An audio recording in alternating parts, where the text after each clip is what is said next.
10 jalan kehidupan yang kutemukan.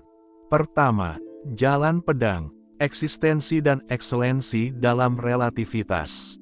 Jalan pedang, eksistensi dan ekselensi dalam relativitas. Pengantar, dunia dalam mode relatif, berlaku pepatah di atas langit, masih ada langit.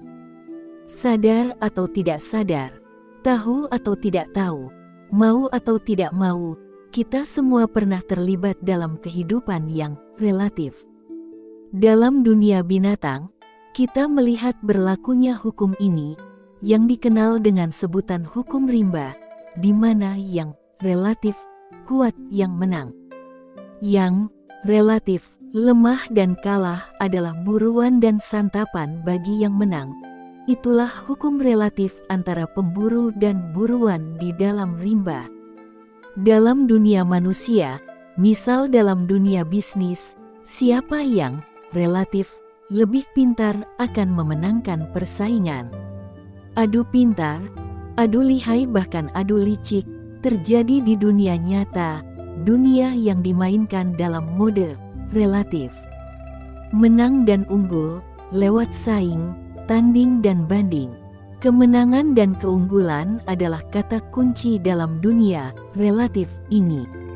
Segala upaya kita lakukan demi meraih kemenangan, karena dengan kemenangan hadiah kita dapatkan, dengan kemenangan uang kita dapatkan. Intinya, kemenangan adalah sebuah jalan untuk unggul di atas yang lain dan menikmati hak kenikmatan yang tidak dirasakan oleh yang kalah. The winner takes it all. Demikian penyanyi lawas ABBA menyampaikannya. Bila menengok kepada sejarah, budaya dan peradaban Jepang klasik, kita akan menemukan seorang tokoh yang terkenal. Ia adalah Miyamoto Musashi, sang jago pedang tanpa tanding di zamannya, bahkan dijuluki sebagai dewa pedang. Kehidupan para petarung di dunia relatif ini diwakili oleh kata-kata berikut: saing, tanding, tendang, tantang, banding, banting, bantai, dan silahkan Anda melanjutkannya bila masih ada yang lainnya. Seberapa sering saya melakukan itu? Bila itu sering terjadi dalam hidup Anda sehari-hari, berarti Anda sedang hidup dalam mode relatif. The winner takes it all. Pemenang mengambil semuanya. Itulah jalan pedang, jalan persaingan, jalan untuk eksis, jalan keunggulan. Ujung jalan pedang adalah kematian, Steve Jobs menjelaskannya. Jalan pedang di dunia yang relatif ini ada batasnya. Kemahiran dan keunggulan biasanya terjadi di saat puncak masa muda kita, ujungnya adalah batas waktu usia atau penyakit terminal. Itu tak dapat dipungkiri, tak dapat dihindari, bahkan harus dilewati. Berikut tulisan terakhir Steve Jobs, pendiri Apple sebelum ia meninggal. Siapa yang tak kenal dengan Stephen Paul Jobs? Yaps, pria yang biasa dipanggil Steve Jobs ini adalah tokoh paling terkenal di balik berdiri dan suksesnya perusahaan Apple. Semua orang juga tahu bahwa Steve Jobs terkenal akan kepiawaiannya di Apple. Ia telah menghasilkan berbagai karya di Apple seperti Macintosh, MacBook, iPod, hingga karya terbesarnya, iPhone dan iPad. Selain itu, kesuksesan yang diraih pria kelahiran San Francisco, California, Amerika Serikat, tanggal 24 Februari tahun 1955, ia adalah pemimpin Pixar Animation Studios, sebuah perusahaan komputer animasi terkemuka di dunia layar lebar. Telah menjadi multi-jutawan sebelum berumur 30 tahun. Steve Jobs meninggal pada usia 56 tahun. Setelah bergulat dengan kanker pankreas yang telah menggerogoti tubuhnya selama beberapa tahun terakhir. Berita Steve Jobs meninggal ini diumumkan oleh pimpinan Apple pada Rabu malam tanggal 5 Oktober tahun 2011. Namun, siapa sangka, Tokoh jenius pendiri Apple ini sebelum meninggal dunia menyampaikan kata-kata terakhir yang menggetarkan jiwa. Berikut kata-kata terakhir Steve Jobs sebelum meninggal dunia. Dalam dunia bisnis, aku adalah simbol dari kesuksesan. Seakan-akan harta dan diriku tidak terpisahkan. Karena selain kerja, hobiku tak banyak.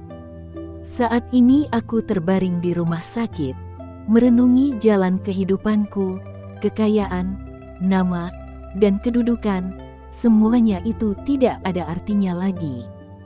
Malam yang hening, cahaya dan suara mesin di sekitar ranjangku, bagaikan nafasnya maut kematian yang mendekat pada diriku. Sekarang aku mengerti, seseorang asal memiliki harta secukupnya untuk digunakan dirinya saja itu sudah cukup. Mengejar kekayaan tanpa batas itu bagaikan monster yang mengerikan. Tuhan memberi kita organ-organ perasa, agar kita bisa merasakan cinta kasih yang terpendam dalam hati kita yang paling dalam. Tapi bukan kegembiraan yang datang dari kehidupan yang mewah, itu hanya ilusi saja. Harta kekayaan yang aku peroleh saat aku hidup, tak mungkin bisa aku bawa pergi. Yang aku bisa bawa adalah kasih yang murni yang selama ini terpendam dalam hatiku. Hanya cinta kasih itulah yang bisa memberiku kekuatan dan terang. Ranjang apa yang termahal di dunia ini? Ranjang orang sakit. Orang lain bisa bukakan mobil untukmu. Orang lain bisa kerja untukmu. Tapi tidak ada orang bisa menggantikan sakitmu. Barang hilang bisa didapat kembali, tapi nyawa hilang tak bisa kembali lagi.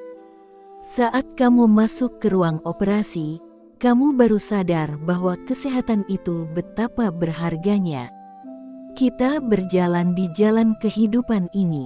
Dengan berjalannya waktu, suatu saat akan sampai tujuan. Bagaikan panggung pentas pun, tirai panggung akan tertutup, pentas telah berakhir. Yang patut kita hargai dan sayangi adalah hubungan kasih antar keluarga, cinta akan suami istri dan juga kasih persahabatan antar teman. Renungan, sejenak, ambillah waktu untuk menilai, untuk menimbang tentang jalan pedang, jalan tanding, saing, dan banding. Apakah Anda sedang terjebak di sana, atau telah merdeka sementara menjalaninya? Apakah ada jalan lain, selain jalan pedang? Tahukah Anda jalan lain itu? Bila Anda belum menemukannya, saya temani Anda mempelajari jalan berikutnya, sebuah jalan seruling. Saya sedang menuliskannya untuk Anda, sabar ya. Kematian adalah wajib, tetapi hidup adalah hak. Senang atau sengsara adalah sukarela. Tersedia 1000, tetapi bijaklah bila memilih 1. Menemukan batu intan, mengasahnya menjadi berlian. Sebuah satu yang merangkum 1000.